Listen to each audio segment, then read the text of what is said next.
Everything we know, the entire universe, might just be a simulation running inside a supercomputer. In this dream world of the imagination, anything is possible. Join us on the Simulationist podcast as we explore our culture of simulations. Hello everybody, welcome back to the Simulationist podcast. This is the Simulationist podcast featuring Simulationist Josh Trelevin, that's me, and Simulationist... Well, I'm actually Ryan Kirkby. I'm not a simulation at all. Oh, well, I was saying Simulationist as a person who does simulations. Oh. I don't know if I've been doing that much for simulations. I've been partaking of my fictions, but I don't know if I'm generating any simulations. Okay, well, it is the 22nd of November. Yes. Did I get that right? Yeah, 2015, and this is iteration 168 of the podcast. Yeah, man. You know what that means? Next week we're at 13 squared. Huh. I like that. Because apparently I keep that sort of information at the tip of my forehead. No, it's right there, man. I'm ashamed to say that it had not occurred to me that next week will be 169th iteration, at least in our base 10 counting system. But either way, it will be 13 squared, or 10 plus 3 squared. Yeah, well, I figure that's a very nice, mathematical number. Apparently I'm big on that sort of thing. I should have gone into math for my studies. Oh, well. But what's been up with you this week, Josh? Oh, yeah, let's find out what simulations I've been running if we just run back the simulation in my brain to find out what's sitting in my brain from the past week. What did you do that didn't really happen this week? Oh, what didn't I do? Yeah. No, I played a little bit of Minecraft, a little bit of video games this week. Anything big in Minecraft? Well, basically I just died a lot. Oh. I've been trying to upgrade my gear, so I don't know. I don't think that's how you upgrade your gear, Josh. Well, what I've been trying to do is I remember how I flattened out a whole big area in the Nether. Yes. Like a giant, basically spawning platform for pigmen to spawn on. So that now I have like two of those, like on top of each other. So I go in there and I drink some potions. So like I'm, super strong and like I can kill the pigs with one sword hit. You're a drug addict. Yeah, basically. I take my steroids and then go kill pigmen zombies. I don't think that's how steroids work, but I mean that's more like Not Popeye's yet. spinach. I'm pretty certain there's a way that they'll do it in the future. I guess. I mean PCP kind of works that way, but it's more like you just don't feel pain I don't know. It allows you to hit harder. I don't know. Yeah. Until your knuckles all break. Anyways, yeah, I've been going in there to battle for the XP because I want to upgrade gear, right? And get that fat loot. So yeah, I've been battling pigmen to get experience points to put into my magic swords and make them awesome, so that I can go and finally get rid of that wither that I think I mentioned that before. You do know that you could get a whole lot of experience from smelting a bunch of stuff. So you could cobblestone and then smelt it. Yeah, I could. I have enough. What do you call it? Coal, that's for sure. Oh, there you go. Although I used up most of my cobblestone making that vast plane of flatness in the Nether. So, the thing is, my Minecraft world is so big that I have other bases that are like, a pretty long way away that just have chest upon chest of cobblestone in them. See, that's why I actually had to go in search of mods, just so that I wouldn't have like 6 or 7 double chests of cobblestone. Yeah. Just condense it out into one better barrel. Yeah, well, I don't mind having it. It's just now, I need it over here in this area. Oh, well, it'll take you like 10 mule trips, like fill up a pack mule with cobblestone, or build a railway. Yeah. I suppose if you had a hopper system and a nether chest, you could funnel it through at your leisure. Oh, maybe. I mean, I don't know if the hoppers work with nether with your ender chests. Oh yeah, sorry, ender chest. Yes. I think they might. I've never given it a thing, but I believe they work as a normal chest for almost all regards, except they're quantum linked. Okay, I'll have to check that out. That might actually solve my problem. I'm not Save sure. you a lot of time and hassle. All you have to do is make yourself several ender chests. I have a weird feeling that might, the reason I might not have ended up doing that is because that might be not allowed in the rules of the game. We'll go hit the wiki up. But I'll try it. Yeah. If nothing else, you got a few ender chests, and those are very handy little things for when you're doing construction. That's true. So I played a little bit of Minecraft, a lot of grindy Minecraft, to be honest. Grindcraft. Yeah. Although what's always fun though is to do a little bit of old-fashioned just caving. Do you do that when you play? I am better at it now than I used to be because I used to have that OCD. I gotta fill it all, backfill it all. But now that I don't have monsters to worry about, I love caving. Okay. I get so much stuff, and I'm just enjoying I'm back over in this spot here. Of course, mind you, some chalk would be nice to write on the walls. But I don't know, maybe that's just me. Well, if you get a stack of sand or sandstone would be probably you just. I should probably just use signs. Is what I should really do. Signs, yeah. But just that way, I'm not constantly running myself in circles. There's which path did I take? Did I take the left fork or the right fork? Oh well, such is life.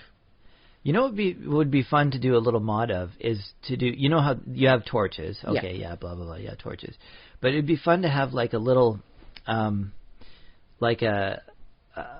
do you? I don't know what you call them. A way to angle them. Those ribbons they use in the forest when they're marking out trails? Oh, yes. I think they're orange usually or red. Yeah. Yeah, something like that. I guess, you said chalk. So chalk. Yeah. So if you get, so here's what it is. It's a chalk tool that goes in your inventory, looks like a tool, or it looks like just a piece of chalk or whatever. I don't know how to. I'd want to do something more interesting with the graphic of it because it seems like a chalk would. You do a bundle of chalk. Okay, bundle of chalk. I like it. But then I guess you'd have to have it in different colors. I don't know. Well, you could always make sure it's just white chalk. I mean, you don't need to do too much for colors initially, but you could colorize your chalk later on. They got the dyes for a lot of it, so you know. Yeah. Okay, and so here's how it works mechanically, though: is when you click on the wall with it, it places basically a torch-like object, so you can walk through it. It doesn't take up space, right? Okay. And it just looks like a marking. It looks like one of those ribbons. That's why I thought it was ribbons. Okay. Or maybe it looks like chalk. I don't know. But it doesn't use up the tool. So that it's not because with torches, because you mark caves with torches, and you have 64 in your hand, and it's I ran out of my 64 torches, and now I got to grab some whatever. But if you have a marker. Although, mind you, that is a good thing to do when you are going caving, is to take a lot of wood with you. Not wood planks, but wood. And then you reduce your wood to the planks to the sticks. And then as you go, you just mine out coal. Oh, yeah. Yeah, then you have plenty of torches. Okay, yeah. It's a very good concept to work with. People may say some of the skills of the crew for Simon, Honeydew and the whole crew there at the Yogscast. Oh yes, Yogscast. Well, that's the thing is, I don't want to say all the Yogscast because apparently some are more competent than others. Okay. But the main trio, Simon, Duncan, and I suppose you could make an argument for Sips as well, being not exactly the smartest crew when it comes to doing some basic things. But yeah, I do notice they will take a stack of wood with them, and it's a very good, use of resources. Yeah. And that way, if you're ever too loaded down with stuff, it's oh no, I'm just going to throw away some wood. The stuff grows. Don't worry about it. You're not going to really give up that much. Yeah, that's true. And you can get a lot more, out of a 64 stack of wood than just 64 torches. Yeah, you do. So it is very space efficient that way too. Yeah. So yeah, I had a lot of fun caving. But I was thinking I might get back into recording some of my gaming, and putting it on YouTube, being a YouTube gamer. But I was thinking what would be fun would be just as much caving as possible, because a lot of people do. I'm building this, building project, and let's watch us do. But if it's all resource gathering and all caving. That might be. I mean, not everyone would want to watch just. Well, it's like a dungeon crawl. And yeah, isn't that the core half of Dungeons and Dragons? It's part of the name. It's just a very organic dungeon. Yeah, but do you remember like that old screensaver that Windows used to have? With Those going through the stupid maze? little maze things. Ugh. Because I imagine like if you made a Minecraft of yourself caving, that would essentially be the same thing, except that people. Because I used to watch that. Yeah, but that's the thing. screensaver. What you could wind up doing is doing a normal version of it and doing like a high-speed version of it, where instead of having your voice, it's just played quietly, but at like 5 times speed. So I don't know. That way you get your regular maze run where you get to see the adventures of Space Boot versus high-speed, like a dungeon crawl. Yeah. Food for thought. So yeah, I was thinking of doing something like that. Also, let's talk about what else I did. I went to an improv show in Victoria, the UVic Vikes Improv, which is a club like through the student union, but it's basically people who like doing improv that are also at university. But yeah, they put on a show. It's funny. I've been to 2 of the. I don't know if I've been to every show in the last couple of months, but they started a new sort of school year. University starts in September. 4-month semesters and all that fun stuff. And each time I've been to the show, it's been more and more well attended. Like there's been bigger and bigger crowds, which is really neat to see. But yeah, this time it was in a lecture hall, so it's probably a 300-seat lecture hall. Dig it. Do you know the David Lamb Auditorium? Have you ever been? I may have been there, but my memory's a little hazy. Okay. Have you been on UVic campus much at all? Not too much, but I have given a look around there. It's a very nice place. Yeah, okay. Some very beautiful sights, especially when it's like foggy. Yeah, and yeah, every once in a while, like other community events will happen in various auditoriums and whatever at the UVic. Yes, I remember a gaming convention that happened there a number of years back. Oh yeah, okay, yeah. So we had improv, and a lot of people came out. It was very fun, and they put on I think they called it Netflix and Chill. Which I don't think is the best improv theme, because it's not really because Netflix can be anything. It's like watch anything movies. on TV can be Netflix. Any movies, TV, yeah. So it's sort of like, it's a show about shows. On the other hand, what's more relevant and accessible to the post-secondary education student than television? Yeah, it's true. Yeah. But it was fun, and there's going to be another. I don't know if they have a December one coming up, but yeah, if you're in Victoria, if people are in Victoria, they can come out to that. It's usually on a Friday, and I'll put a link in our show notes, and you can look them up on Facebook. So yeah, or Google them. Yeah, or yes, there. But don't Bing them. Never Bing them, because Bing doesn't give us any money. Well, neither does Google. Yeah, but now it's more likely that Bing's going to step up to the plate. I've thrown down the gauntlet. You know who I think we should go after is Yahoo. I think that's more realistic. I don't know, man. Yahoo. Then we'd just be a bunch of Yahoos. Bunch of Yahoos. Aren't we already? Yeah, but then we wouldn't have to be part of our name or title. Okay. Just a bunch of simulationist Yahoos. All right. And I played a little bit of old video games on Sega Genesis, or a ROM, an emulated Sega Genesis on my computer, because my old Sega Genesis died years and years ago. But although there are a few places in town where you can get yourself a air quote new one. Oh yeah. New as in it's being used, but it's new to you. Okay. The prices seem fairly reasonable. Well, I might do. Do you remember?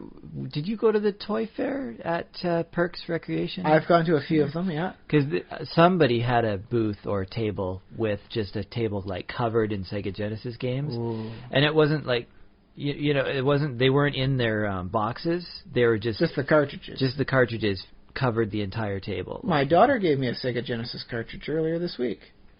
We have a few of them still floating around here from my old roommate. He just gave us a bunch of sports once when he decided he didn't want them anymore. And then my daughter plays with them as a building wall thing to have. Yeah, they're blocks for her. Yeah. Well, we don't have a Sega Genesis, so they're a block to me, too. Yeah. I mean, she has her games, she plays on the tablet and the computer, but yeah. There's not a lot of the old style games that are like touchscreen interface style, so we're not going to be putting any emulators on the tablet for us yet. Hey, let me ask you that. Do you think that's the future of gaming? Like, do you think touchscreen is going to be more where it's at, or do you think it's going to go virtual reality? Like, touchscreen is probably going to be easier because it's easy for you to do a touchscreen sort of game when you're on the bus waiting for your stop. Yeah. But you're not going to be on the bus and put on your VR reality helmet. That's true, but you might have Google Glasses? Google Glass? You might have that. You might, sort of thing, but that's still not going to be like proper virtual reality. I guess, yeah, it'll be a little square. It might be heightened reality sort of thing, you know, like with that, like Pokemon Go, where you got to try and find the monsters hidden in the real world. That'd be fun. That'd be pretty boss, I won't lie. Yeah. But touchscreen is probably going to be the easier way to go. I think augmented reality would also be quite useful just in school, because you can bring in like objects and things, and you can have lessons, and the kids can bring up the supplemental material just in there. Sounds like it would need to involve students who are involved. Well, which, if there's one thing I remember from high school, was not a huge abundance. I was thinking that like the software could be automatic, sort of like the teacher's like, okay, I've pushed a button to send an update to all of your Google Glasses, and it automatically the glasses just do all the work and they update. And then because the glasses, they're smart glasses, right? Yeah. They're not dumb, human influence glasses. They just, anything you look at, the glasses are like, oh, you're looking at that? Well, I know what that is. I'll tell you more about it, and they'll bring up an interface. So the teacher brings in this, some object or some lesson or some book, and the kids, just by looking at it, it's automatically like, oh, okay, that's what we're doing. All right. So here's my question back at you. Okay. What are the odds that the teachers will be able to maintain technological information superiority over the students with these Google Glasses? Well, this is what I'm saying is that... Because my follow-up question is, and how long do you think it'll be before some student manages to hack the system and have everything display porn? Well, there are always going to be a few geniuses, like one or two in each school, or maybe one or two in each province. Every few years, it's going to happen. It's going to happen. But I'm not actually worried for those kids. I'm like, go for it. Like, if those kids figure out how to get porn on there, like I say, God bless you, children. Google Glasses. Search Tub Girl open first 50 results. I don't want him or her uploading it to the rest of the class necessarily, because that would be disruptive. But if they find it for themselves, I think absolutely. But here's what I'm seeing as the future of that is the glasses are self-contained. Like, the teacher just orders them from the educational resources catalog, and they come in a big box or whatever. I think they're going to be getting them secondhand, most likely, in education, right?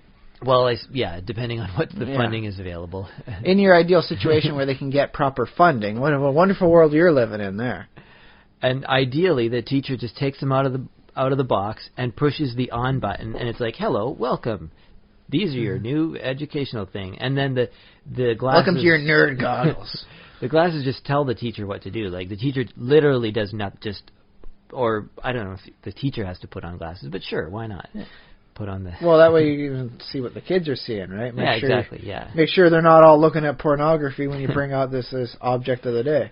Yeah, that's why I'm saying it's all... But we talk about... Like, this has been technology for years now, is people saying, like, oh, it handles itself. It's so easy a child could use it. Like, for decades, it's been like, no, that's not how it actually works. It actually is kind of difficult to... Like, if you don't know what you're doing. Well, that's the thing, is every once in a while on the tablet, which is very easy interface, my daughter has found a way to make things that whenever she tries to open up YouTube, it freezes. And so, YouTube won't open up, and we'll have to, do some weird things just to get some functionality back on the tablet. I don't know what she did, but it's clearly not so easy even a child can use it, because a child hasn't managed to abuse it. I think, though, this might be what we're talking about when we talk about the singularity, because technology is, we keep talking about, it's getting easier, but it's hard. But the singularity is what happens when technology basically handles itself so that it's basically, that's when it becomes idiot-proof. when like anything a human can do to it. I think you're vastly overestimating the capacity of computers and underestimating the capacity of idiots. Well, this is why I say the singularity, because the singularity is this sort of concept beyond. It's like a technological horizon. Like we can't even imagine it. We can't imagine a world so perfect. I never thought I could imagine some dumb people before, but customer service jobs have proven me wrong. I think if there's a singularity, there's going to be a double singularity. Okay. The computers are going to get smarter, and the people are going to wind up getting more belligerent. Maybe, yeah. It's going to get worse at both ends. It's going to be like a double-edged nova. Yeah. I don't even necessarily think that something called the singularity is actually going to happen, but I think that might be one of the things that it sort of solves, is that whole idea of humans just being dumb and not being able to operate technology. But then, would we really be human? We're gonna be.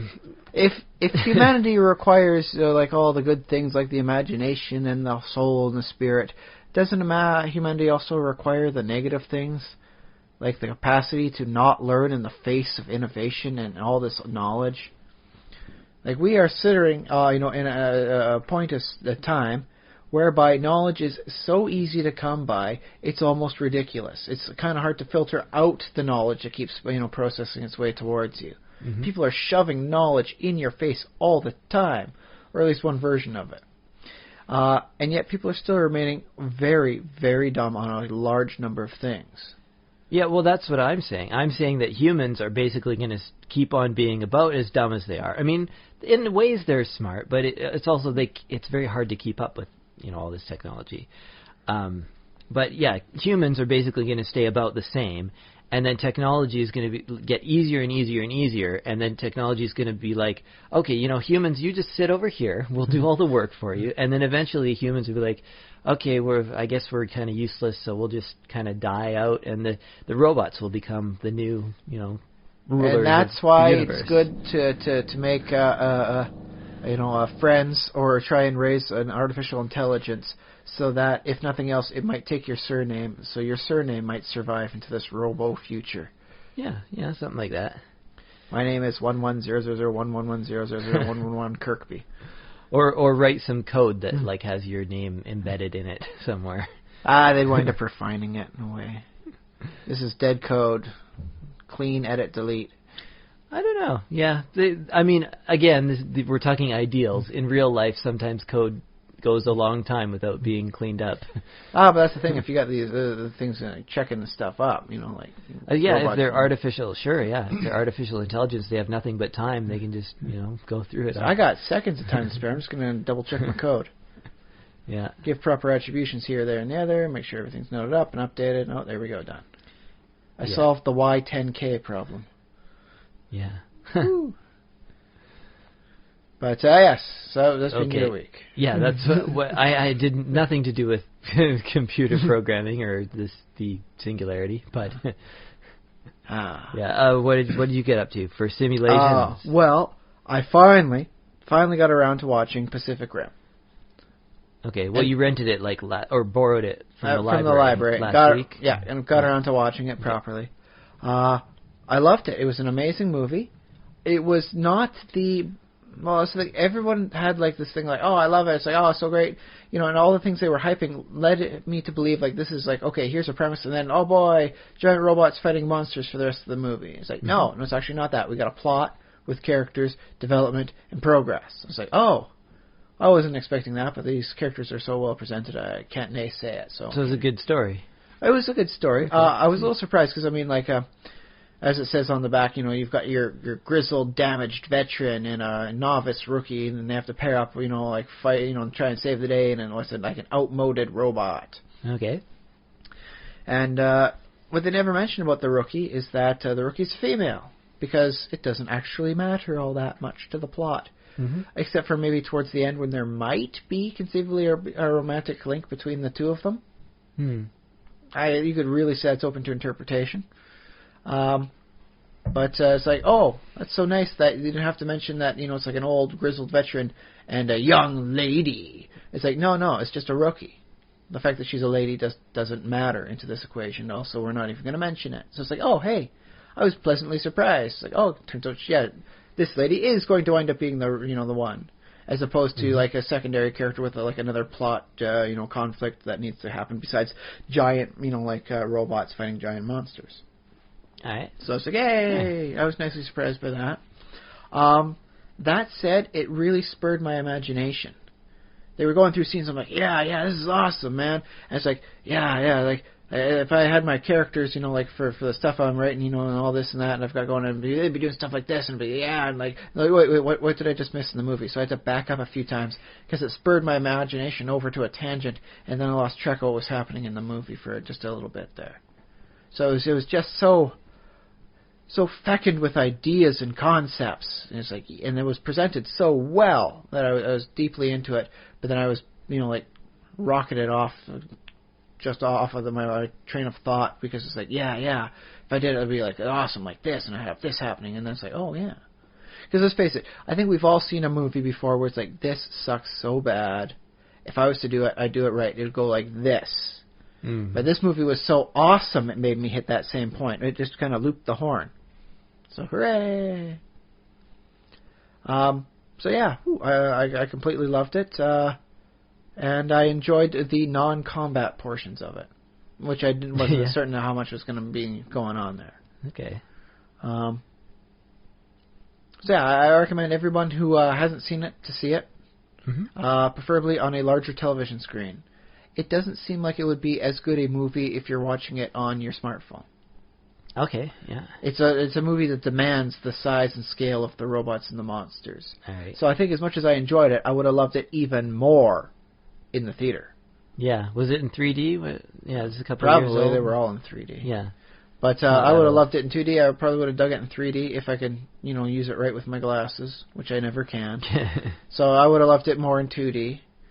Plus, $5 cheaper for a ticket, right? Mm-hmm. I'm loving that. Yeah, but we're in this imaginary world where you can go to the theater anytime you want and pay as much as you want.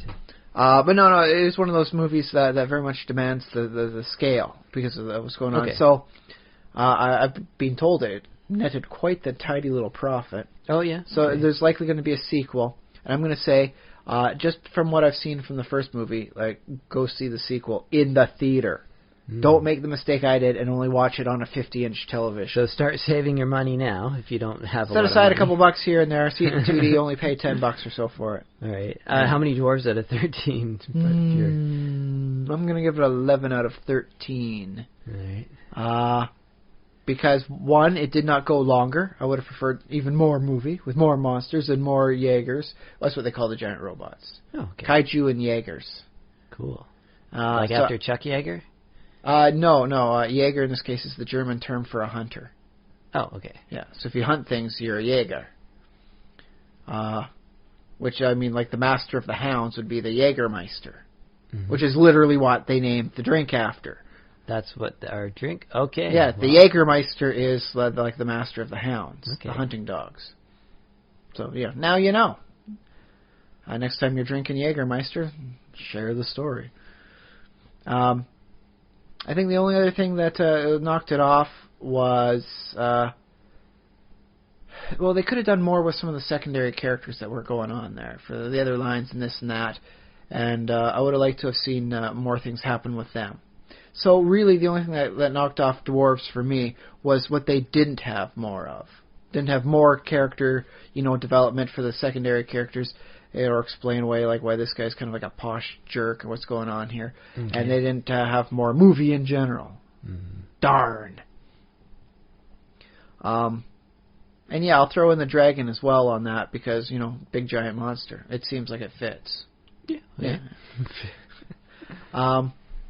Elsewhere in my fiction this week, I was blown away watching TV. Woo!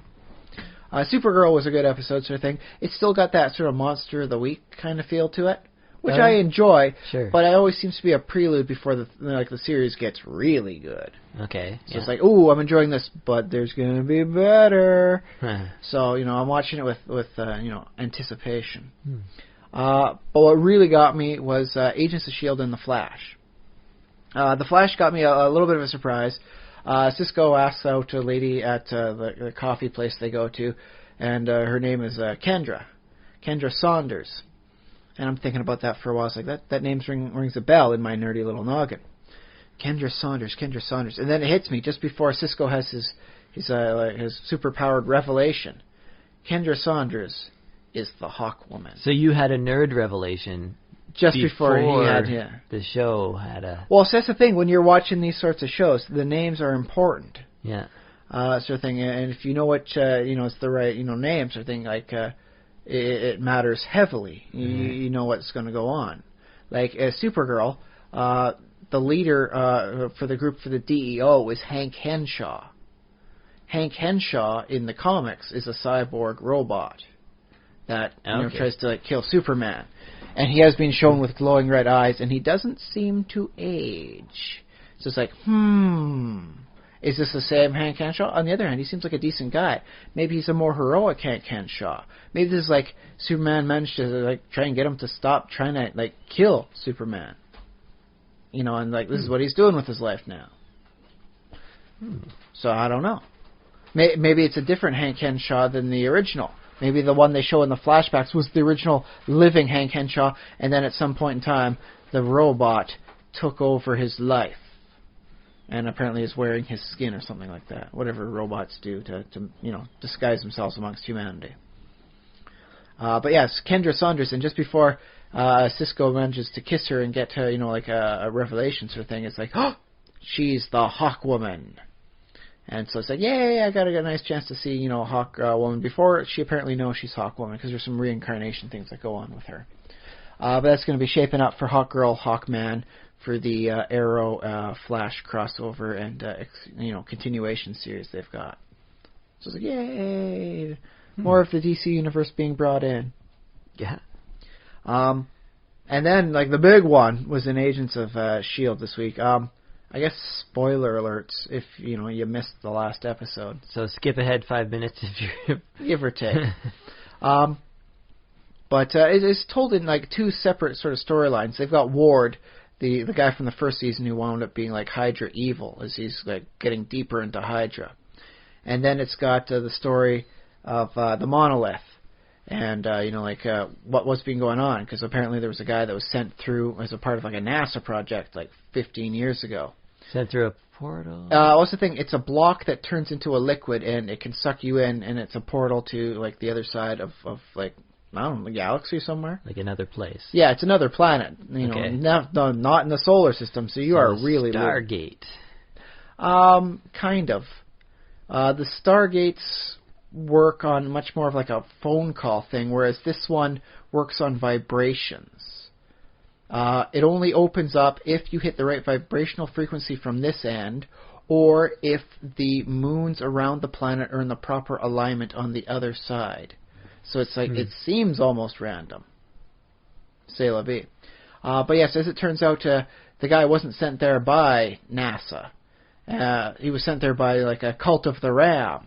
And they figured that out by the symbol that they got for NASA on the side of the guy's badge. If you turn that upside down, it's the same as where the monolith used to be housed a few hundred years ago. It's oh yeah, it's the same sort of symbol, just turned around, upside down. And so they go more searching into the symbol to try and find more history, because they want to try and get the guy back. He's stuck on the other side of the cosmos. There's a horrible creature of death over there, and the places generally suck. Yeah. And so they do more, and then they come out and they show people this as the one guy's telling the story to Ward. By the way, the guy telling the story to Ward is on the World Council. He is one of the guys who was telling Nick Fury what to do as part of S.H.I.E.L.D. This guy is Deep Hydra. So Hydra's everywhere, man. Oh, gosh. He's on the World Council, and it turns out he's Hydra. Man, another spoiler, I suppose. But yeah, as it goes, it turns out, Hydra isn't, a World War II, Nazi-based organization. That's just one of the latest branches of a much older society. Oh, okay, yeah.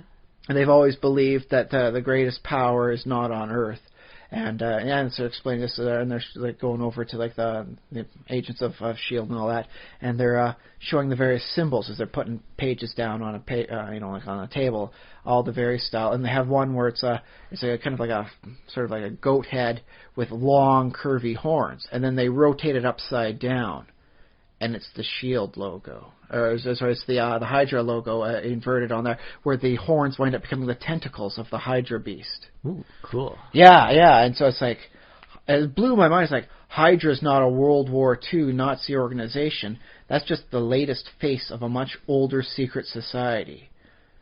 And things are finally hitting ahead now, because as the guy explains to Ward, S.H.I.E.L.D. managed to do very, quickly, in like a matter of months, what their organization was never able to do. And bring someone back through that portal. Oh, yes. And, the big nasty guy that is Death Incarnate over there is the one they want to lead, the world. And they're building an army of inhuman, superpowered, agents to be his elite troops. So it's like, whoa, things just ramped up to another gear here, baby. Cool. Yeah. Like, I was enjoying it before, but now this is like, ooh, dude, this is like Marvel big. But it's always in the Joss Whedon style. It's not just like, okay, here's a big thing going on there. It ramps up in a very natural sort of style. And that's what I've always loved about Joss Whedon's writing. So it's like, woo! Other than that, I played a bunch of text-based adventure games. Okay, yeah. Nothing really big. I was like, the game I was playing, I won't name names because I don't have a heck of a lot of positive things to say about it. I found it's very repetitious and a little grindy and a little too chaotic. But what I really did like about it was the character customization sort of thing.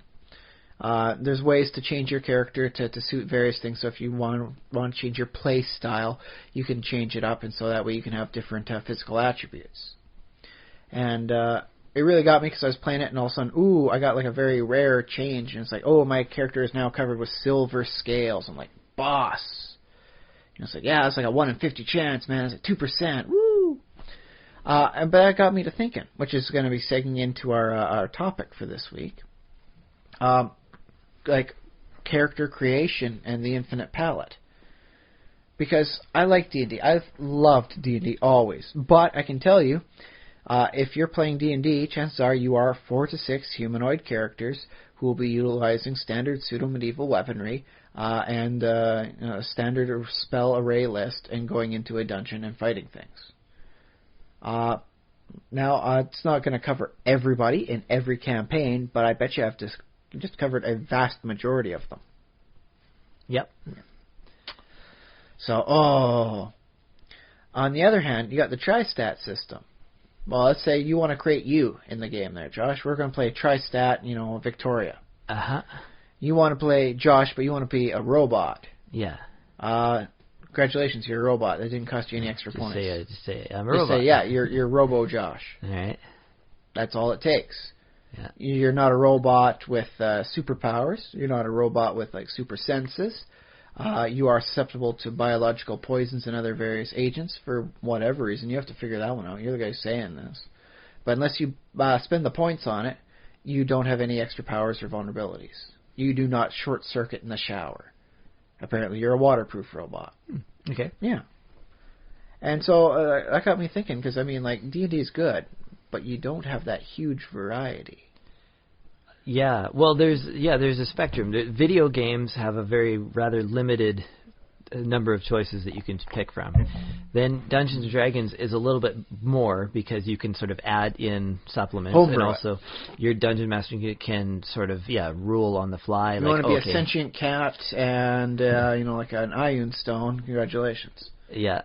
And then D&D sort of says, like, implied...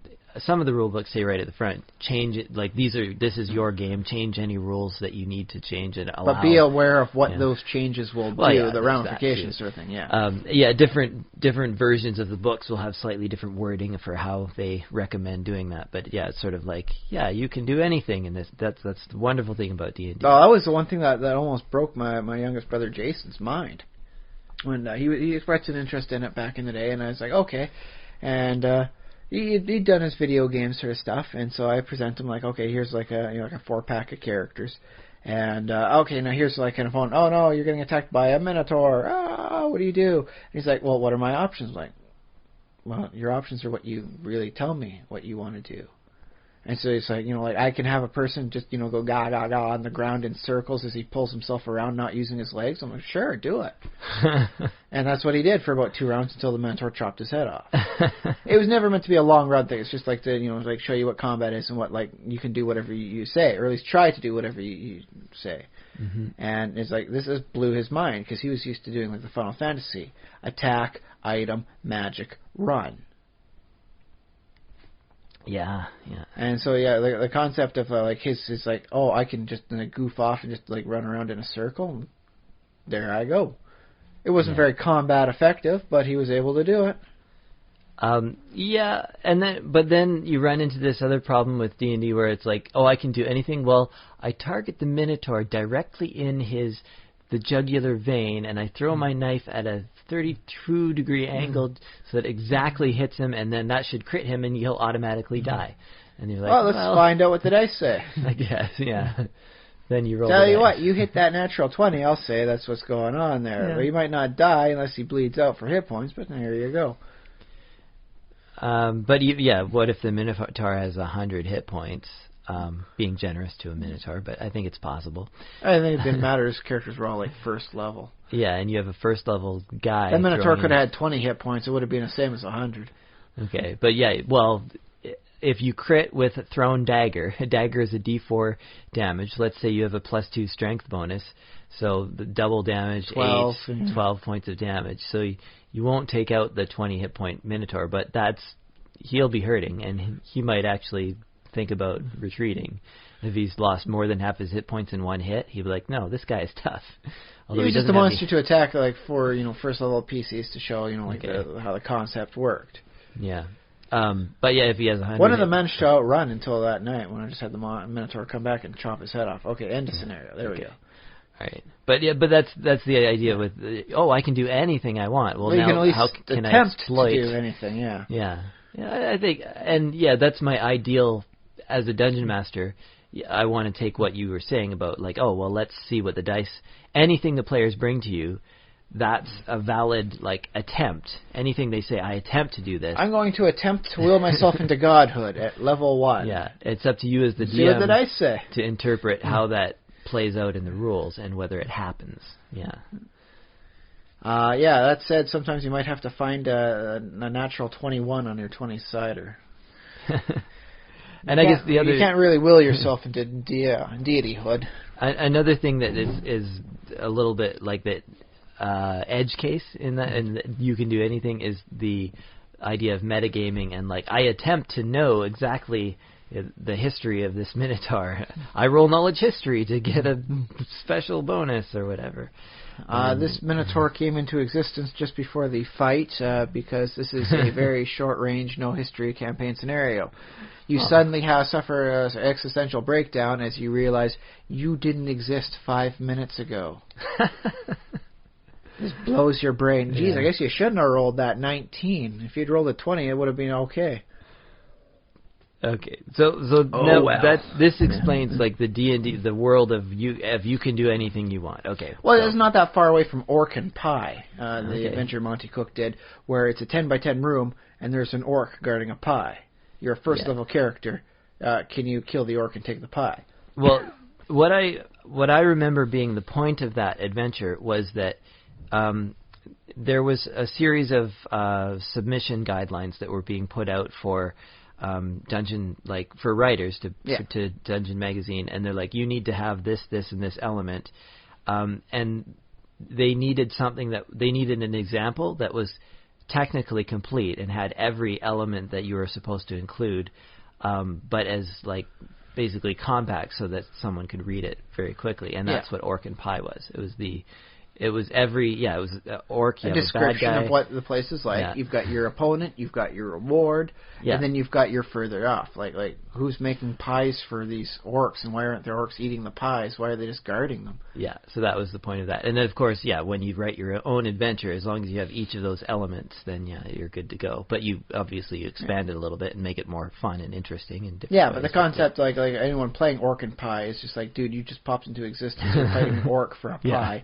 Come the end of it, whether or not you live or die, you will eat the pie or maybe not, and then, you will all cease to exist. Yeah. End simulation. Yeah, okay. Talk about your weird Hello World variances, eh? So this idea of non-standard characters, obviously, okay. So I've attempted to lay out a continuum because I've said there's video games. See, that's the thing though. There's variations within that because, like you said, the games could be limited, but the City of Heroes had just an amazing character generator. I think you might still be able to find just the character generator, just so you can play with making a new character. And I was playing the free version of it, for the free to play, so I only had 2 character slots. So for a while, what I do, I had the one character I was playing actually in the game, and then for a long time, what I was doing was just making a character, and then later on deleting them. Take a screenshot, and then I didn't even wind up saving most of the screenshots. I was just having fun making a character. Now there was some limitations in that you did have to be vaguely bipedal. Yeah. But I mean, I wanted to play a police bot, so I actually made a police bot, played him for a little bit. He had electricity-based powers where he'd freeze an opponent in an electrical bubble. It's like, yeah, man, that's suppressive, police technologies going on right there. And then I got bored, deleted him, and I created a villainous, demonic corporate executive. And then I wound up going into the game, just running him around, and for a little bit, and say, people are complaining about this and that. Why don't the developers do anything? I say, it's all my fault, and I'm like the evil corporate executive with the demonic powers. And it's like, everyone seemed to have a good laugh and a joke at that, because I'm in the middle of the starting zone, just being evil and with horns, giant demon horns coming off on my head with a 3-piece suit on there. Yeah. I was boss. That was pretty badass. Then I wound up deleting them and making another thing because it was just so much fun to make the characters, and there were so many things that you could have, and you could customize the color and some of the designs and all that to really make it yours. So while it definitely didn't have the character creation or range that TriStat could avail you, it was much better than a lot of the other gaming-based systems, and I'm going to say that. It was better than something like most versions of D&D, at least starting stuff. 5th edition D&D still's got a long way to go to include a lot more stuff. 3rd edition D&D, there's a lot of variation as to what I can play. I have books that will allow me to play a Velociraptor. Yeah. Savage Species gets that. So there's options on that. Well, I think Savage Species recommends not playing. I think, but they do have they do show you what it would be like and where the pitfalls are. I think you can, or they have a section in the back for anthropomorphic animals, which are sort of Velociraptor man. So. I never did get around to playing my Elephant Man. Oh well. But yeah, there's a lot of options, in there, and that's just stuff that it has to cobble up together. Whereas the TriStat system is basically out the box, you can do anything, provided you're given enough points for it. I mean, if you're playing in a D4 campaign, which would be somewhat smarter than normal animals, you're really not going to have Fluffy only has 2 legs, is blind in one eye but can breathe fire. Might get naysayed by the game master on that one. Yeah. Such is life, right? Yeah. Well, one thing though, you were mentioning earlier a character that you made. Is when you run up against the limits, you say, okay, I'm going to make the smallest character I can make. Yes, I made that's the hero I had. Was okay, got to find a heroic name, and I came up with Dynamite. Okay. And so she was basically a tank, but I was at the shortest height possible, sort of thing. Yeah. So she was, like the might, Dynamite, Yeah. But I wasn't able to be, the size of someone so small I could ride a house cat around. Yeah. Would have been entertaining, but I mean that's something it would be really hard to simulate out in a lot of games. I remember World of Warcraft, if you combined up various effects, you could get like really small, and that got heavily abused in PvP because your target window for clicking on you was so small as to be considered abusive. Yeah. So they wound up having to nerf some of that stuff. Yeah. Because apparently the biggest thing you'd see on some of those battlefields was like a foot-high gnome. Yeah. It's like, oh god, I can't click them, and they're all hiding in the bushes. It's like being attacked by fairy folk. Ugh. Yeah. Entertaining to watch, but probably not entertaining to be on the other side of. Yeah. So it can depend on the world too, because like World of Warcraft has a set of like these are the creatures that exist in this world. You can't be a sentient refrigerator, or so. Although the way they seem to be going for their silliness, you could expect that to be a quest thing. Yeah, maybe that's one of the gnome tools that, or gnome. What do you call it? Yes, we're trying to create a better tank, so I'm going to repurpose this refrigerator. I need you to test them out on the battlefield. Now we, step up to the controls and you automate like a semi-sentient refrigerator.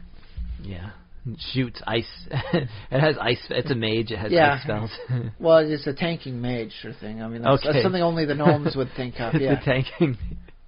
I like it. To be fair, I have tanked as a frost mage before. Not for anything big, but when like a trash mob, like we encountered 2 of them at once thanks to a wandering patrol. Everyone died except me, where I was able to like blink and frost nova and just bombard out to the wazoo and slow them down enough that by the time they got back to me, I was able to blink again ahead of them, turn around and just keep frost blasting them.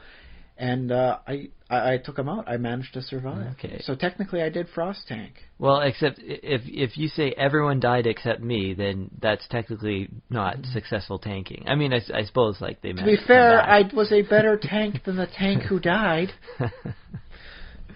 But I managed to draw the aggro. Okay. Well, it didn't help them in the end, but I was able to draw the aggro and keep myself alive despite the fact that I was wearing effectively toilet paper for armor. Okay. Yeah. And there was a time when evasion tanking was available for rogues, whereby you work as the tank, but you just make sure you avoid the enemy hitting you so often that you don't take a lot of damage. And that's one of the things I do like about like stuff like Tristat, and to some degree even D&D, whereby with the right setup, you can make that happen. 3rd edition D&D with a Cloak of Major Displacement, that's a 50% miss chance right there. That's halving the damage that's coming in from direct damage. Not so good against AoE sort of attacks, but you could wind up having a character operate as the tank on that principle of like, well, I'm only taking half the damage, so it's okay that I have a die 4 as opposed to a die 8 or a die 10. Yeah. That said, give the cloak to the fighter so he can have those hit points and then take only half damage. Yeah. But that's just me. I'm willing to lend magical items to other party members for a little while. Yeah. Well, I read Sun Tzu, so I know don't get into a fight unless you know you're going to win. That's the thing. I've been a dungeon master into too many like just little like dungeon nights sort of thing where it's like, okay, who showed up tonight? Okay, you guys are going to be going into a dungeon sort of thing, and they knew they were going to win the next room, and then they all died. So there's a difference between knowing and actually knowing. Fair enough. Apparently, there should be a sub-chapter on how to tell the difference between I know and no, actually, I do know. So let me ask you this. Is there a line of what sort of thing is no longer acceptable as a character? Like, can you not, like an intelligent refrigerator, if it... That's the thing, though. I do recall hearing about a campaign that was very, very homebrew sort of thing that was done in a Mega Man sort of style, and their main tank was literally a refrigerator. Who's like could barely even move, but had like so many like hundreds of hit points, and their basic thing for it was like pushing it over on top of the enemy. So I guess it really is just anything goes. If the game master is open enough for the concept. All right. Yeah. I recall for the Tristat stuff I used to be with online, a few concepts got downturned like a precognizant person. His basic thing was just like, no, I know how this is going to end, so let's solve it before it begins. Doesn't make for good storytelling. When he shows up, like, this is going to happen in a week, let's make sure it doesn't happen. Good for 1 or 2 stories, but that's much more of like, this character would be the game master controlled persona, and he's helping you guys out to prevent crime, which, by the way, I still would say would make a phenomenal concept for a superhero comic. Yeah. Instead of being Avengers, you're pre-venging. You're stopping it before it ever has the chance to occur. Yeah. No one will ever know how great your deeds are because you never have to show up when things are at their worst. You kill the butterfly before it starts the tsunami. I like the thought of, like, my mind immediately goes to, like, Bruce Wayne, and, like, he's, like, funding mental hospitals and funding, like, social programs to get, reduce crime from the source, stopping the war on drugs, legalizing drugs, all this stuff. Or better education programs for kids, thus making them less likely to become mooks. Yeah, better, welfare, and like if people don't have a job, they still, have enough money so they don't have to turn to crime. He is doing something like that in that Wayne Enterprises could be getting better profit margins by moving a lot of their production facilities to third world countries. But he keeps them in Gotham. Okay. He provides a lot of good work for people, even if the occasional person slips into a vat of chemicals and becomes the Joker. It is a net bonus despite all that. How crazy is that notion? That is crazy. Yeah. It's just crazy when the concept of like a Joker popping out of this equation is still considered, it's worthwhile, let's do it. But yeah, it's just when to be fair, though, there should be a lot better OSHA compliance in Gotham City. Yeah. There are not enough covers for the chemical vats. There is no railings for anything. And half the factories would make giant, novelty items or just spit fire randomly. Yeah. I don't, but I thought of that because you said the pre-vengers and like pre-avenging crime. It's like, where do you start? Like start all the way back in preschool with making sure they have a good lunch and every day, and they can show up and they don't have. Mind you, this is Gotham. There would wind up being a chance that even if you are feeding all the preschool kids, eventually they're going to be eating snitch stew. It is Gotham. It's a pretty damn dark town, I suppose. But he's a billionaire. Yeah. Sometimes you got to do it all yourself. I mean, dressing up as a bat and scaring the hell out of hobos in an alleyway every once in a while. So be it. All right. But yeah, I mean, the other one I believe that got turned down was a. Let's see, what's the best way to describe it? I was actually in a D&D campaign sort of thing. It was supposed to be like almost anything goes that way. You got to be. It was going to wind up being like an epic campaign sort of thing where you go from 20th level up into the the epic tiers. And I believe what got turned down was an awakened, or no, it was a highly intelligent half fiend squid, the tentacle monster. Okay, so that was just too gross for the people at the table to think about. Well, that's the thing. It wasn't gross, but it was just like, I'm sure you're great with all your levels of ranger, but there is really no need for your chosen enemy to be Japanese schoolgirls. We're not really doing that kind of campaign. Please think up something else. All right. Okay, so we've hit up against another wall. Okay. What's the thing? I mean, there was a lot of variety. I mean, they did have like a demonic Warforged. He was like a Hellforged, creation. I was cool. like, that I like that guy. I mean, like I wouldn't mind doing like a campaign with him again. I dug my character. I wound up taking some, oh my god, I did a buffet. Like, I'll take a feat from this book, a template from here, and I wound up creating a character that could do 20 attacks by level 20. So I had to put because it was like a play-by-poster thing. I had to put all the information into behind a spoiler tag. Because when I got up to somebody and did my full attack, it was literally here's everything. I had to color code it based on the damage all my weapons were doing. I do this much normal damage, fire damage, unholy damage, corrupt damage. Jeez. This goes on here, and then it wound up being grand tally at this much damage. But I had to show it all just in case the creatures got damage reduction to some degree. And it literally was just like driving the DM nuts. It's basically like no, just roll 6, and I'll send you a private message if you need to roll more. So it's like my other 14 attacks were whatever.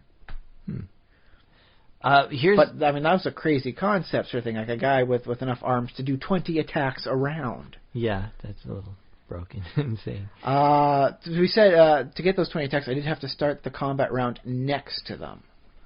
So I had to wind up doing effectively like permanent haste on myself to get myself there, and then do a full attack round.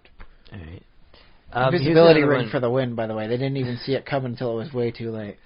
So I don't know, this wouldn't be D&D, but maybe TriStat, but what if I wanted to play like a virus, an intelligent virus, and not necessarily, just maybe, just one individual like Virum, or, you know. Okay. And how would you interact on the macro scale to help facilitate this adventure? I wouldn't.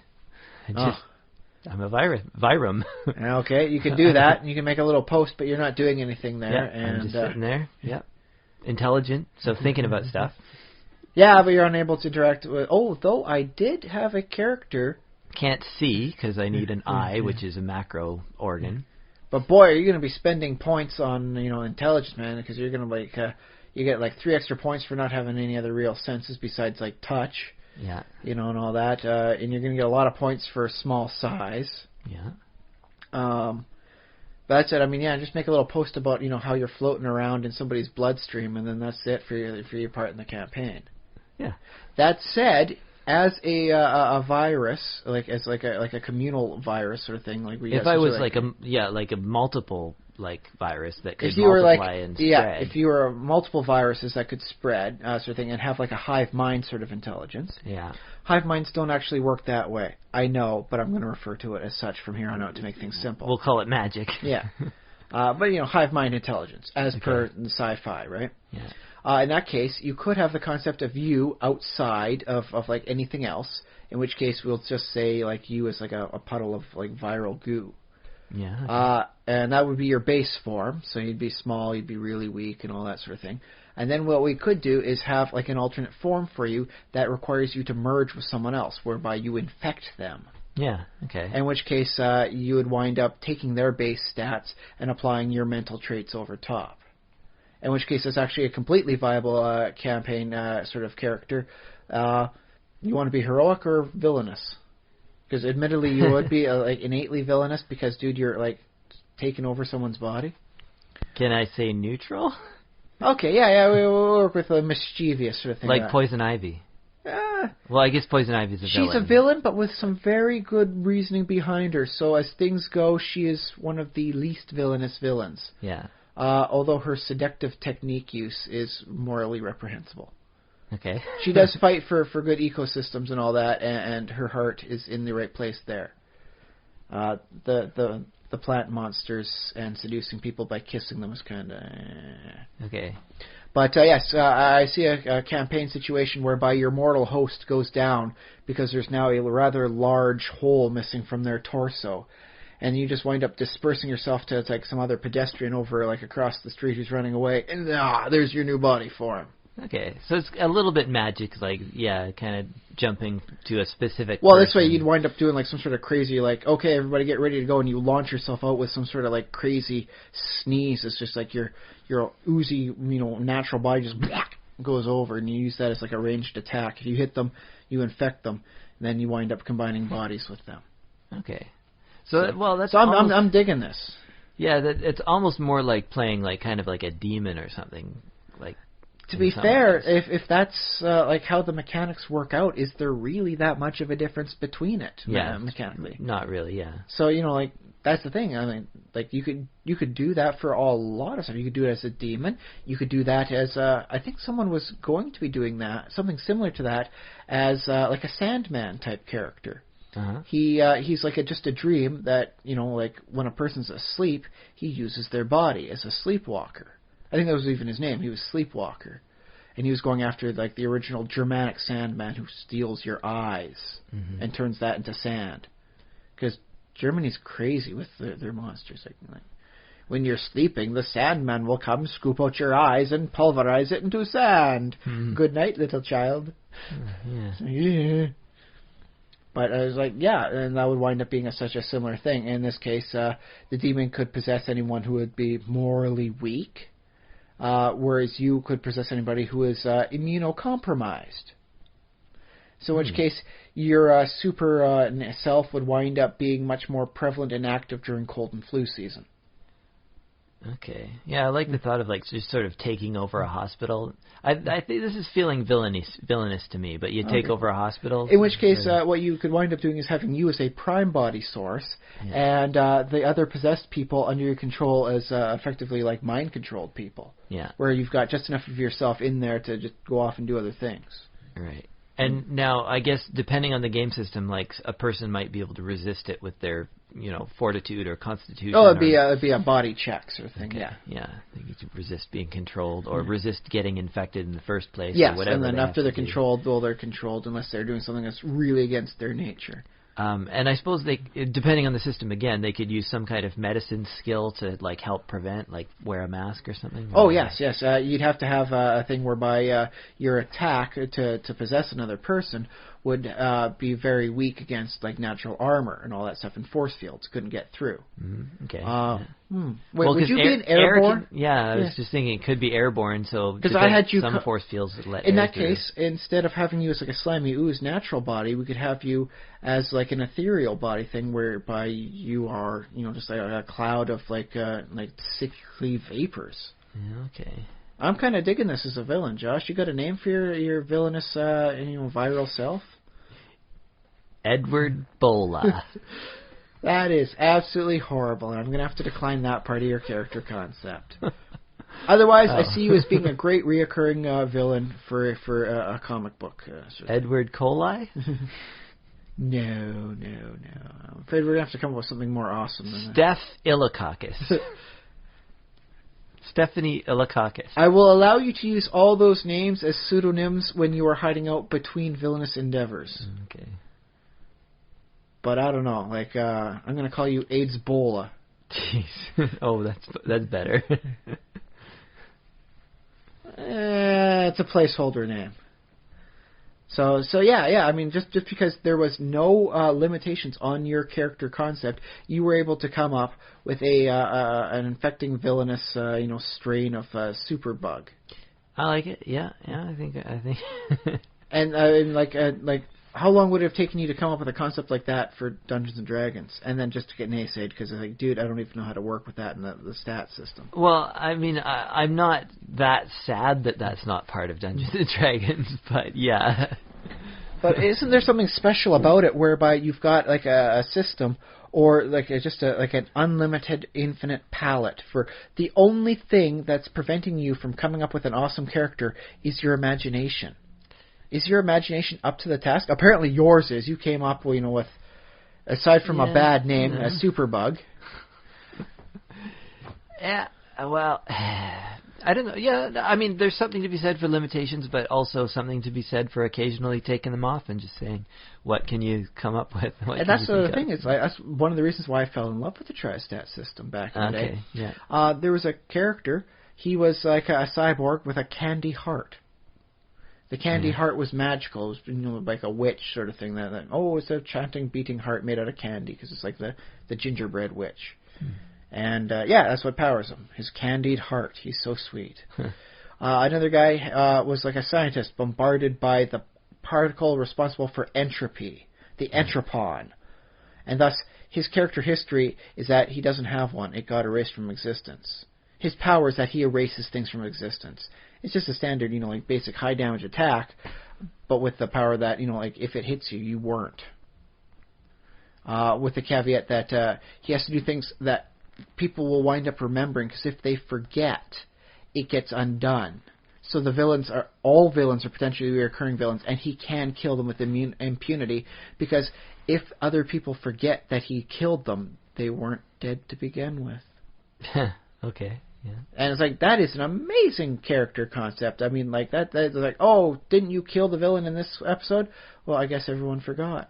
Now he's back. Da-da-da-dun. That's a great way to satisfy like Batman doesn't kill rules with like it would be better if the Joker was dead. It's like yeah, you can kill the Joker, but you better make sure everyone else knows you killed the Joker, otherwise you didn't kill the Joker. Dig it. And so yeah, I mean the amount of why I've created a character that I called him Protean. His ability was shape changing. I put it on the like infinite end of things where he buys like no, it's not just limited to biological form. So if I wanted to, I could turn my hand into a chainsaw. I could mimic anything. I could do anything. I could do all sorts of crazy stuff. I was form without limitation.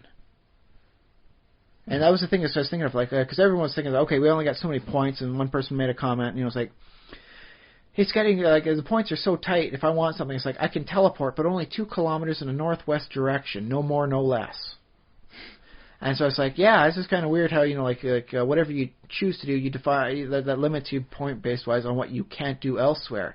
And then I came up with a concept like, what if I had a person who could do anything, be anything? And then I was mass without limitation. There was infinite potential in me. And it's like, that was awesome. And I dug it. And I still like the character. I'd like to play him again. Yeah. I got a lot of ideas. I got a lot of fun I could do with him. Can you play as an abstract concept? I think virus is kind of abstract. Could you play it is. as... Virus actually exists, but do you want to be the sentient color blue? Yeah, the color blue. Yes. Yes, you could be. Isn't that from... Is that the... Hitchhiker's Guide to the Galaxy? Yeah. Yeah. You want to be that sentient shade of blue, you can do that. Okay. Yeah. I had a character concept. I think I was going to try and get you to join in on the play-by-post, but the campaign never manifested. But the character I had for you, I called him Lotus, the low-orbit tactical intelligence satellite. Oh, yes. Yeah. Yes, which was like you were like a satellite about 300 kilometers up in the sky, but you had a super powerful like sky beam cannon. And the ability to see, what was going on down there. You had like all sorts of vision-based powers, man. You were like the eye in the sky, man. Yeah. And you had the ability to project down like an avatar. So you seem to be just this like ethereal, like humanoid being who just happens to summon down the sky thunder, boom. And there's like it takes 3 rounds to happen, but there's like an 80 damage. Like this will like knock out like most vehicles and destroy buildings, sort of like wipe out a grand circle and leave it just a blank slate underneath you, sort of thing. You don't get hurt because you're not actually you. You're the satellite up in the sky. Yeah. That was pretty boss, and it would have been kind of nice to have seen how that one worked. Oh well. Could you be a role-playing game? Yes, I think you could be. And that would have to wind up doing like the possessional-based thing again, whereby you would occupy a specific like a role-playing book, but you could go move to any like role-playing game. Okay. And I guess your power could wind up being what we could do with the dynamic powers attribute. Same as the shape-changing character, except we'd have the limitation for you being you could only make things happen that were related to the book or role-playing item you were possessing. All right. In which case, yeah, if you're in D&D, you could wind up summoning monsters and mimicking spells based from the player's handbook. So you could manifest as a D20 and always land on 20. Yes. I could be the name for your superhero. I am Natural 20. And it would take a little bit of work just to make sure that, because what you have to do to convert into the Trisus system successfully is think about like, okay, what am I? How is it going to work on a mechanics level? And what does that mean for powers and abilities? Yeah. So I could see you like, okay, like like I am role playing games. I am the spirit of all role playing games. But that wouldn't mean you could suddenly manifest like $50,000 out of nowhere. Because let's face it, role-playing games will more easily suck away $50,000 than make them materialize out of thin air. Yeah, all right. On the other hand, you could definitely, say, I copy basically any ability from any of the role-playing games I have, like here. You want a bunch of Warhammer orcs suddenly popping up? Oi, oi, oi! There you go. Ooh, okay. You want to do so? You want to do the meteor swarm coming down from the sky? Well, there you go. Well, you want to play like a gothy vampire? Well, welcome to Vampire. You just need to have the books to move your possessional body into. God help you if you find a physical copy of the TriStat role-playing game to use in the TriStat role-playing game system. You might break reality, but it'd be fun to do. Could you be a sinkhole? Yeah, I think you could wind up being that. Well, what that's the thing though.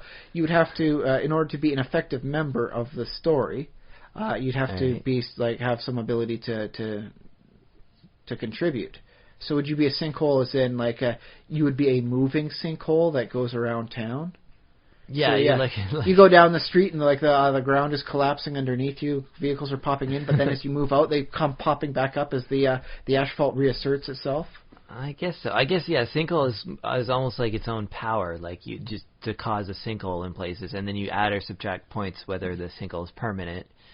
Right. Damage is usually permanent, so if you want to do some sort of special attack that winds up causing a sinkhole thing, yeah, it's a permanent thing. Yeah. And then now in TriStat, TriStat's pretty high powered, so if you have it powers can be high powered. You could work it as just you could work it to that's the thing. The power of the game relates to the power of the die. If you were playing gods, sort of thing, I am a young godling, it'd be like a die 20 sort of game. Yeah. Whereas you can go for human level sort of thing, where I'm a regular human, you're a regular human, that would be die 6. If you want to play farm animals out on a grand adventure sort of thing, die 4 is more likely your end of things. Okay, so a sinkhole is probably more godly than human. I'd put it towards at least the die 8 range, the transhuman. Because, human would wind up, or human stuff sort of thing. Investigator, highly skilled, like Indiana Jones, would be die 6. Transhuman would be die 8. Superhuman is 10. Then you've got your high-end thing, I guess Silver Age Superman, where he's moving planets, would be high end of the die 12, or even up into the die 20 end of things. Yeah. Okay. Another reason I did love the system from the get-go is a lot of adaptability. You learn the system, and all of a sudden you can do in all sorts of genres. Does it cheapen the characters though? Imagine you have a party and a group of characters, and 3 of them are relatively you're playing around the level of superhuman or strong humans or D8 level. We'll say investigators sort of thing. Okay, and then so 3 of the characters are okay, well, yeah, I'll play a really strong guy, and the other one's okay, I'm a dude and I got lots of muscles and also smart, so yeah, a little bit of that Batman thing going on, but also Genius super physically bruiser, fit. Yeah. Okay, and another character's okay, I'll be a little bit psychic, but I'm a person, but yeah, I can sort of read people's minds and control people. And then this other one's I'm a intelligent refrigerator. I mean, does that... Well, let me put it this way. Would you think it to be a bad notion to play or watch a role-playing series whereby you have 4 teenagers who are investigators and 1 talking dog? Yeah, that is weird, but it lasted 40 years. Yeah. Would that show have lasted, though, if Scooby had been a talking refrigerator instead of a talking dog? I think he would have paired up with Shaggy just as well. Yeah. The fridge has got to go find the food, and then he gives it to Shaggy. Shaggy eats the food. Shaggy's like the living refrigerator. The refrigerator's like a non-living human being. I guess, when we talk about cartoons and stuff, though, that's an important thing that we don't often think about in role-playing games is the sort of the appeal. Because everybody loves dogs. Yeah. And I think that's why they put a dog in Scooby-Doo, and that's why the cartoon was fun, because kids are that's the show with the funny dog. Right? Ruh-roh. And the kids... We got to give Frank Welker more work. He's bugging us for bigger paychecks. Because for little kids, their favorite character on that show will be Scooby. Right? Although I did have a particular fondness for Shaggy. I mean, different kids will some kids dig Freddy to different characters. I also dug Velma, but for different reasons I learned later on in life. Right. Okay. But do you ever think about? I guess you can think about in TriStat if you're sort of if you're aiming for a game that feels like Saturday morning cartoons, which is an actual option they Yeah. present in there, yeah. then you can say, well, I want to play like a cute a cat because kids love cats. Well, yeah, you could take a thing from like Sabrina, actually Josie and the Pussycats, because they had Alexandra, their manager's twin sister, and she was actually in the comics like a witch, and so her cat was like human level intelligence. Okay. So yeah, you could wind up playing the cat Salem, who's like a mischievous human smart level cat. Okay. I guess something like that might require some buy-in from your group, because which I believe is always the best in so thing. The more availability you have for your options, the more I think you'd have to get not just like Dungeon Master approval or Game Master approval, you have to get approval from the other players as well. Yeah. And like D&D, you don't have to worry about that too much, because it's like D&D has sort of a core standard that people come in, they think, oh, okay, there might be halflings or elves or something like that. If I don't want my group to include like a velociraptor, D&D doesn't generally, I mean, it's sort of a corner case, but generally you don't expect that in D&D. So you're like, okay, I don't have to worry about somebody playing a stupid velociraptor. So I can take, like my ranger can take, his chosen enemy as dinosaurs.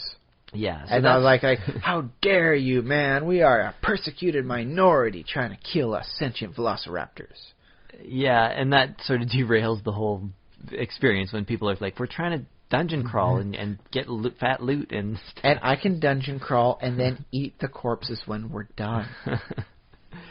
Right.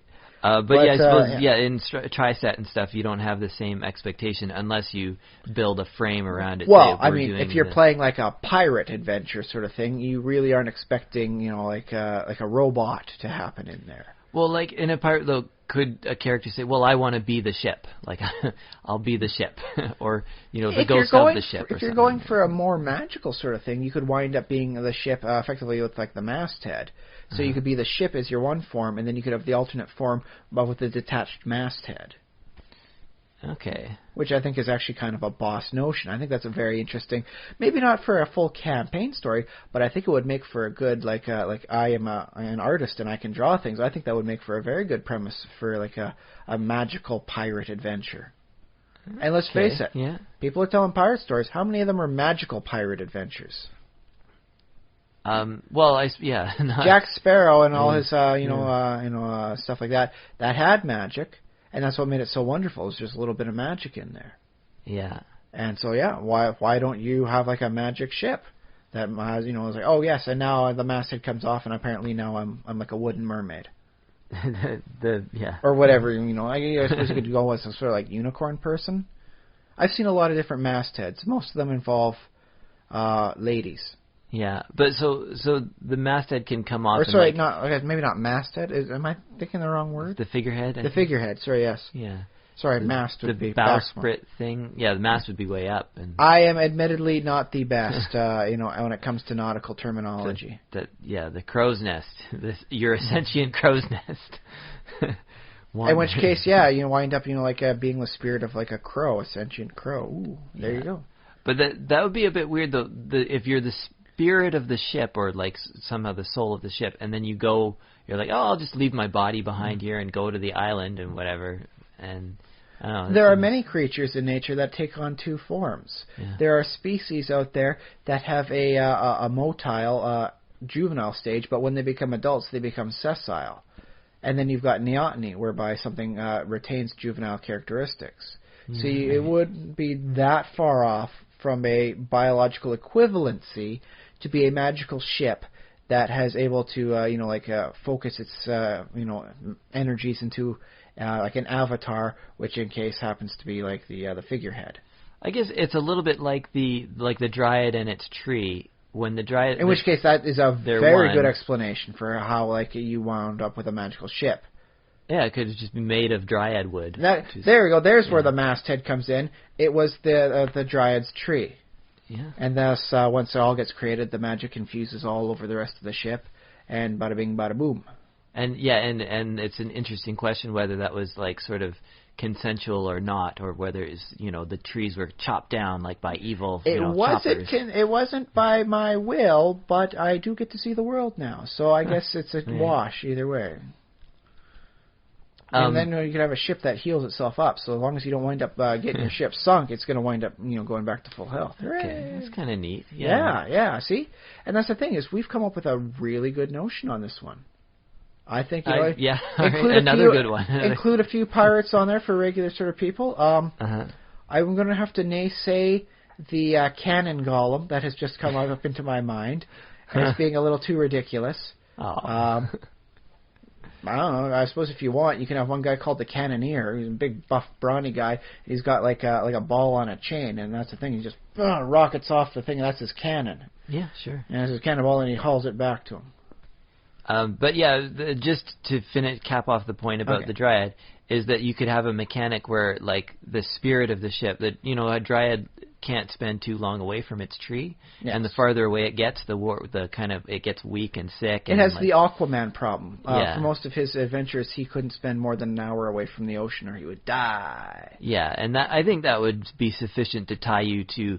If you wanted to be something like, my character is the spirit of this ship, or what you need to tie it back to it is you need a little bit of a weakness when you get too far away from your.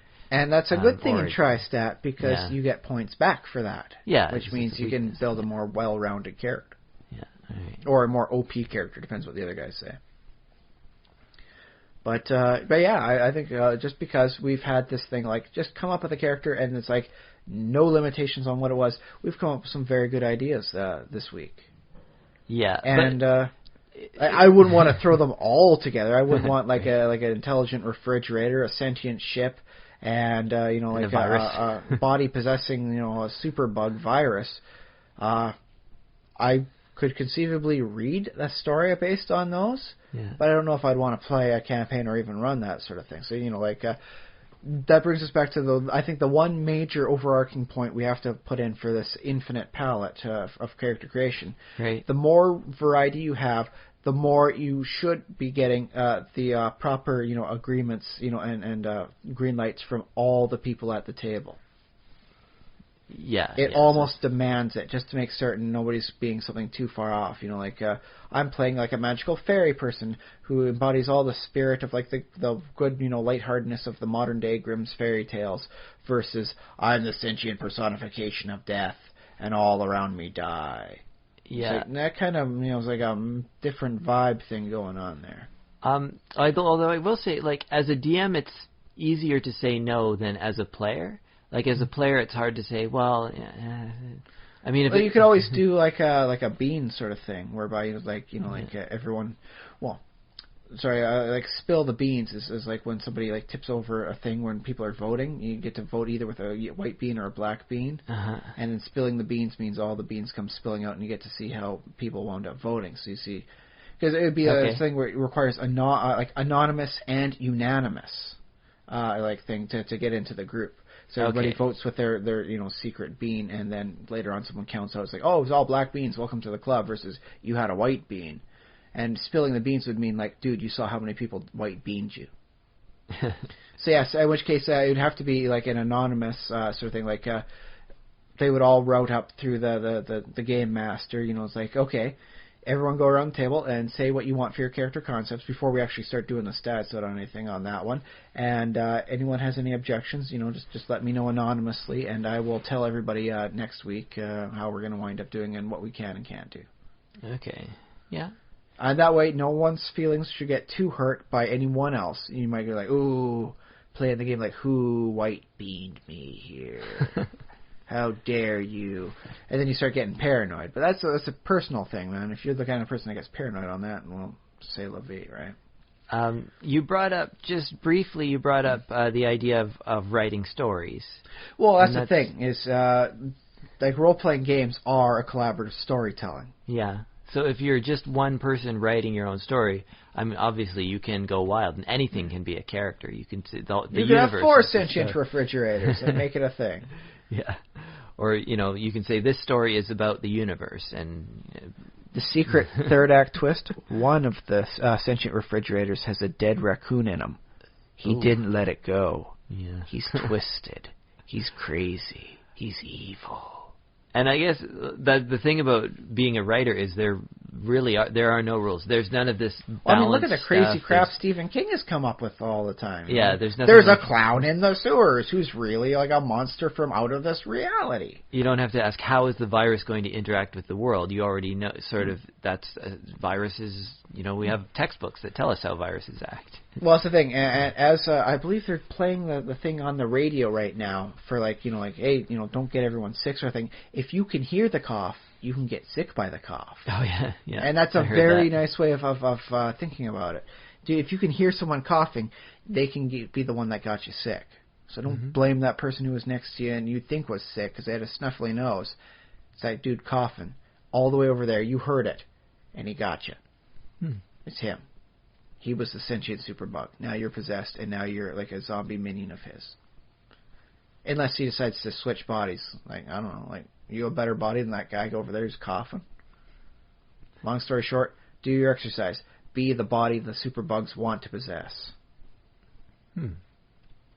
Like, a higher slave is better than a lower slave, right? Yeah, sure. Everyone wants to be the better slave, not the worse slave. We're almost out of time. So can I do our social media? Yes. Let everyone know social media. So, we are on the social medias. The media is plural, so I don't have to say medias. The socials media. The media socials. Because that way it sounds like there's little sandwiches that got all the cucumbers in them with the crust cut off, and there's some nice punch with actually like bits of like fruit sitting in there. It sounds very classy. Exactly. So Facebook.com/The Simulationist is where you can find like a page with where we post the shows, and you can comment on all of our little episodes. And we do try and check in about once a day there, so it's a very good way to leave a comment and get a response. Yeah, it's a good way to chat about if you have an idea for a non-standard character. Oh, please, let us know. Just send in any of your crazy notions, and you know what, here, I'll put something out to anyone, and this is going to be like a long-standing thing, so it's not just like a one-week thing. Okay. You come up with an incredibly outlandish, crazy, bizarre character, and I will do my best to see if I can shoehorn it and make the mechanics work in TriStat. No matter how crazy you are, I'll see what I can do. Okay. I will help you out. I might not do all the stat numbers for you, but I'll see what I can do. Well, speaking of that sounds like a good project also for Twitter, because people can put like really quick. So @SpaceBoot1 is my Twitter. If you have Twitter and you want to tweet at me, you can send me those, like a short, character concept, like, intelligent blah. Intelligent, the word blah. Well, that's the thing. You could make that happen. It's a mimetic virus then. Yeah. All you have, like, if you can hear the person, they can infect you with their mimetic, signal code. All right. Yeah. Yeah. So I'm thinking that one too. There's your superbug's opponent. You're the physical virus. They're the mental virus. The meme. Yeah. The meme versus the virus. Yeah, meme versus virus, the comic book. You can be the hero because your opponent is like you, but much worse. They're a disgusting meme. Yeah. And you know what? The first thing to do is force everyone to pronounce it May. That's how evil they are. Did you hear Nathan Fillion on Conan a while ago? He said memes, I think he called them. You know what? He was going to end up being a teacher for the rest of his life, so I will take his word on it, but I'm still going to pronounce it meme. I mean, meme is French for same, so there's that. But anyways, so if you have ideas, you can tweet at me at Twitter, @SpaceBoot1, and if it's a good one, like for Ryan, then I can forward it to you. Oh, yeah. Put it on Facebook. I'll eat that up. I'm not going to claim any rights on it, because you did come up with it, but I may wind up using it for my own personal ends. Like, I've got I still got to come up with the stats for the sentient virus sort of thing, and, so I got a little work ahead of me, but I'll see what I can do. Maybe I'll use it, maybe I won't. I'm not going to tell you. It'll be personal stuff only. Facebook, we're on YouTube, youtube.com/thesimulationist, another place where you could put comments. If that's where your favorite place to comment is, then that is available for you. We are also on Google Plus, technically, although I still haven't really developed our presence on Google Plus, but it is there. So you look up the Simulationist on Google+, and we're on iTunes and Stitcher, where you can leave wonderful, happy little reviews that we will super appreciate very much. Yay. If you do. And of course, tell your friends in the socialness, like reality, instead of social media, just social stuff. You're sitting down to play a game of Magic the Gathering with some friends at the local comic book shop sort of thing, your local hobby store and all that. Yeah, it's just like, dude, these guys came up with some really crazy concepts. Like, I know you guys have come up with like that guy, you know, like with a face on backwards, but it's like, dude, these guys got you beat. And I know it's a bit weird to talk about your favorite podcast, and, you know, it's a little bit nerdy, and you might seem... Dude, you're playing a game of Magic the Gathering at the local gaming store. Don't worry about being too nerdy. And just know that when you do that, you're helping us out a lot, and we love you for it. Because and we it. are like the mimetic virus. We That's need right. you to propagate from your mind to someone else's. Yes, because we're trying to infect the world. With great ideas. We're a positive virus exactly. that way. I mean, I think we put out a lot of great ideas this week especially, yes. I think we do it all the time, but this week's been a bumper crop, man. Yeah. And did I forget anything else? Reviews, stars and stuff. Yeah, tell a friend. I think that's about all. And we are also on Patreon, so you can look up the Simulationist on Patreon and support us that way. If you want to pay like $1 for every great idea we come up with. Yeah, then this podcast should be like $100. You know, it's all up to you, man. You never which way you want to do it. But yeah, that is available for people who want to help support us. So thanks so much. It'll pay for the batteries for the recorders. That too, yeah. Final thoughts on non-standard characters and... I think it's else? great to have this unlimited restriction. That's one of the reasons I keep going back to the Tri-Stat system. Yeah. Is it allows me that availability that no other system I've encountered really has been able to master, and that seems to be my forte. That's what really hooks me up. Even if everything else winds up being bad for a text adventure, game, I still dig it because it's like, ooh, I can really tweak out my character and have all sorts of weird things that I find really interesting. But that said, yes, as I've stated twice already tonight, the more unlimited your options, the more you should be getting the proper insight and feedback from not just the game master, but from all the other people at the table. Because, especially when it comes to these role-playing stuff, it's not just about you and what you're doing. It's about telling a great story with a bunch of other people. Hopefully everyone's having fun. Yeah. And you know what? No idea is ever wasted. You write down your good idea that couldn't work, and then you come back to it later. Say, forget you guys, I'm going to write my own story about a superhero and virus and a bunch of blackjack and hookers. Yeah.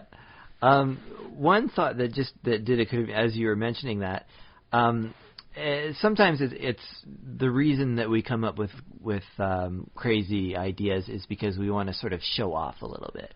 And that's okay from time to time, but also remember that there is always interesting stuff to be told about the simple things in life. So you don't always necessarily have to go with non-standard crazy characters. It's just one way to go. And my name is John Smith. The only ability I have is amazing regeneration and the ability to come back from the dead. There we go. I have nothing else special about me. I'm not greatly trained. All I can do is die and come back. Perfect. Yeah, yeah. Well, I've exactly. checked the number of points on that. It's actually surprisingly high to be able to come back 6 seconds after your death and have high-end regeneration. Yeah, I suppose it would be. But that said, I mean, like the sentient refrigerator is a good tank. Not bad. But the guy who can barely die and then will come back immediately after he does die. Now that's a very good tank. And you are your own healer, too. Yeah. Yeah, that's a good thought. Basically, I guess you're invincible, really. I mean, it sort of translates to. I don't know. Like, I will take low-level telekinesis and move you 15 feet up. Now you are no longer an issue for me. Mm-hmm. So long as I keep you 15 feet up, you have no abilities, and thus you are tanking the sky. And we talked about how character creation, it can get very involved, and you get like really excited about it, and then sometimes it's hard to actually translate that to gameplay, like because you do a lot of work on like thinking up these great backstory and ideas, and then when you actually come to the table, it's a little bit different, and that's just something I guess you get by practice. Whether that's like if you're a writer, there's the thinking of characters and then putting them in situations. It's two different things, and you just get used to it. You're like, oh, okay, well, I had all this fun creating the character, but when it came to actually like what they do in the world, we hit some hiccups, and they're like, oh, well, this character can't actually go along in the car with the other characters because he's too big. He can't, like, he's 10 feet tall. He can't fit in a regular car. So what are we going to do? And I hope you know how to run at a decent speed. Although I do believe it will only cost you about 3 points to be able to run 50 kilometers an hour. So if you're going to be big, you should also be fast. How many points would it be just to be more foldable? Like, yes, you're like, 800 pounds. You're a big muscly guy, but you spend a few points on just being foldable so you can fit in a car. In which case, I could say that would be again go to alternate form. They'll just get you a few more points as you fold yourself up, do like your physical origami. In which case, I could say you might be able to get away with it for like 8 or 9 points. Okay, sweet. Yeah. My next character is going to have foldability, no matter how big they are. Origami man. The virus is foldable, so it can fit even to smaller viruses spaces. No, that's the thing. Is like you originally started off as something big, but you just folded yourself up until now you are the tiny little virus. Ooh, I like that. That's where all your intelligence is. It's in all those other little dimensions you folded up. Yeah, you'd have to use multiple dimensions to be able to fit, but yeah. Or you just spend a couple points to fly, and then just like like hook yourself your belt to the back of the car and just like woo. like Kit from Tailspin. I was thinking of just like some sort of like living Zeppelin, but that works. Or the Macy's Day Parade balloon. I did create a character that was literally a sentient like Macy's Day Parade balloon. Did you? At some point in. I was going to use him as a villain for the guys to fight, but he was basically a large balloon clown. Huh. He was just a giant clown that breathed fire and just kind of bobbed down like the main roads of the city. And was he attached to a car or just? He could be attached by a car. Despite his immense size, he was very, very lightweight, right. And thus he had no knockback, a save due to his size. So you could run up and just get a good rocket thing and just knock him back several blocks. As he just roar and breathe fire and be a creepy, creepy clown. Well, and we talked about it for as far as character creation, but of course, if you're the DM, you're doing villain and monster creation. Especially if you're doing superhero stuff. A good villain's just got to be something that's rememberable. Yeah. Something that's really going to stick in people's heads. That's why the Joker, decided to stick around. He was crazy. Well, the Joker... And a crazy that you didn't really see back in that day. The Joker also, he's in a human body. He might be more, conceptually more than just a person. I won't lie. What they did with Gotham, whereby he is a state of mind that you can... Yeah, he's like a spirit of... Yeah. The spirit of crazy chaos. Yeah. I dig him as just a crazy human being that had a really bad day and took it the wrong way. One really bad day, yeah. Well, that's a lot of his premise, I think. That's why he, abducted, Commissioner Gordon, shot Barbara Gordon in the spine. And he just wanted to prove to Batman, even someone like Commissioner Gordon, you give him the worst day possible, he will become the Joker. The Joker is anyone minus one bad day. Oh, okay. Yeah. You add one bad day to anyone out there, and they become the Joker. Yeah, a really bad day, but that was his concept and all that. Commissioner Gordon wound up being okay with it. He didn't crack, and that cracked the Joker, thinking that he was just that crazy weak. Oh. Huh. So there's an interesting. I guess spoiler. I mean, that story came out decades ago. Okay. Yeah. Spoiler for the. Yeah. It's an old Batman story. Well, we didn't mention which arc or series that was in, so it is one of the. I did mention he shot Barbara Gordon in the spine, although it was never supposed to be a canon story. It just wound up immigrating into the canon. Oh, okay. Yeah, it's supposed to be like an Elseworlds thing. But yes, until then, I encourage everyone to go out in some form and find a crazy character concept for a hero, for a villain. Think about one that you came up with. Dude, that was so out there. I don't know how I came up with that. I was crazy, man. What was I on, drugs? And just think about it for a second. And just think about, that's my crazy character concept, because I'm unlimited by restraints of the gaming system itself. All right. Cool. The game will contort around me. Very cool. I guess that's your little exercise this week. You'll hear from us again in 7 days. Yeah, back again, 7 days. I've been Josh 11. I've been Ryan Kirkby. And Simon.